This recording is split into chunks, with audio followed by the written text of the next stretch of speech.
पिछले 2 दिन से अपने दोस्त को फोन कर रहा हूं, फोन तक नहीं उठा रहा। बहुत ज्यादा बिजी रहने लगा है आजकल, तो लिटरली अवॉइड करने लगा है मुझे। और सुबह जब ऑफिस जाओ, अपने कुलीग को विश करो, गुड मॉर्निंग कहो, बंदे को अपनी तरफ देखने की फुर्सत ही नहीं है, ध्यान ही नहीं है, मुझे जवाब तक नहीं दिया। आजकल घमंड उसका 7वें आसमान पे है। ऐसा कई बार हमारे साथ होता है, अक्सर होता है, क्योंकि हमें ऐसा लगता है कि सामने वाला अगर मुझे रिस्पॉन्ड नहीं कर रहा, मुझे अगर समय नहीं दे रहा और मेरी तरफ तवज्जो नहीं दे रहा, उसका कारण सिर्फ यही है कि या तो वो घमंडी है, या तो उसके लिए मेरे पास समय नहीं है, या इंटेंशनली मुझे अवॉइड कर रहा है।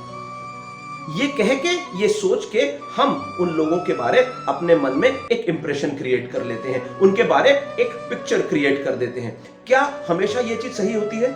ये एक बहुत बड़ा सवाल है।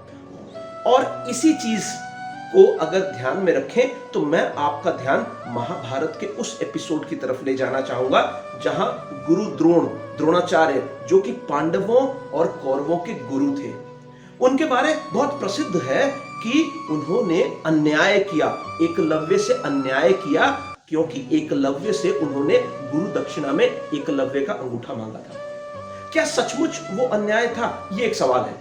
हम में से कितने लोग जानते हैं कि एकलव्य जो था वो मगध के वनराज निषाद का बेटा था, और मगध जो कि हस्तिनापुर का दुश्मन राज्य था। अगर एकलव्य को द्रोणाचार्य शिक्षा देते, ज्ञान देते, सक्षम बनाते, तो द्रोणाचार्य की जो निष्ठा है, जो वफादारी है हस्तिनापुर की तरफ, उसमें एक बहुत बड़ा सवाल उठ जाता। द्रोणाचार्य ने जब एकलव्य से उनका अंगूठा मांगा, उन्होंने सिर्फ और सिर्फ हस्तिनापुर की तरफ अपनी निष्ठा और अपनी वफादारी का प्रमाण दिया। लेकिन हम में से कई लोग यही जानते हैं कि द्रोणाचार्य ने अन्याय किया। हम में से कितने लोगों ने इस पूरी सिचुएशन को एक अलग नजरिए से देखने की कोशिश की? शायद किसी ने की होगी, शायद किसी ने नहीं की होगी।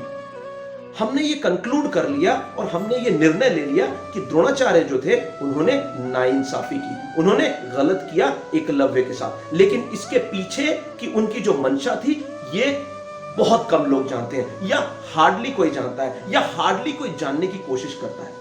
कहने का मतलब है, जब भी हमारे आसपास ऐसी कोई परिस्थिति होती है, ऐसी कोई सिचुएशन होती है, उस सिचुएशन को मल्टी डायमेंशनली देखने की जरूरत है, अलग अलग एंगल से देखने की जरूरत है, क्योंकि हर वो चीज जो दिखाई देती है सच नहीं होती, हर वो चीज जो सुनाई देती है सच नहीं होती। हर परिस्थिति को अलग अलग नजरिए से देखने की जरूरत है, अलग अलग तरीके से देखने की जरूरत है, तब शायद आपको यह पता चले कि हां, ये चीज सही है या ये चीज सही नहीं है। वापस से उसी परिस्थिति पे आ जाते हैं जहां से मैंने ये वीडियो शुरू की थी। जब किसी ने मेरा फोन नहीं उठाया, क्या वो सच में एरोगेंट था? क्या वो सच में मुझे इग्नोर कर रहा था? बड़ा सवाल है। अगर किसी को मैंने विश किया, उसने मुझे पलट के विश नहीं किया, रेसिप्रोकेट नहीं किया, क्या वो इंटेंशनली ध्यान नहीं दे रहा था? क्या वो इंटेंशनली मुझे अवॉइड कर रहा था? हो सकता है कि वो किसी चीज में इतना ज्यादा एनग्रॉस्ड रहा होगा, इतना ज्यादा उलझा रहा होगा कि उसको ध्यान ही नहीं रहा कि मैं उसके बगल से गुजर गया। पॉसिबल है। हमेशा जो दिखाई देता है सच नहीं होता, जो सुनाई देता है सच नहीं होता। हर परिस्थिति को अलग अलग नजरिए से देखने की जरूरत है। इत्मीनान से सोचिएगा, ध्यान से सोचिएगा। आई एम श्योर आप भी इस चीज पे विश्वास करेंगे कि फर्क पड़ता है। मोती महाभारत की इस सीरीज में ये दूसरी कहानी थी। अगले संडे को एक और नई कहानी, एक और नई सीख। तब तक बने रहिएगा इस चैनल पे। Looking forward to see you again in the coming week. Have a great day ahead.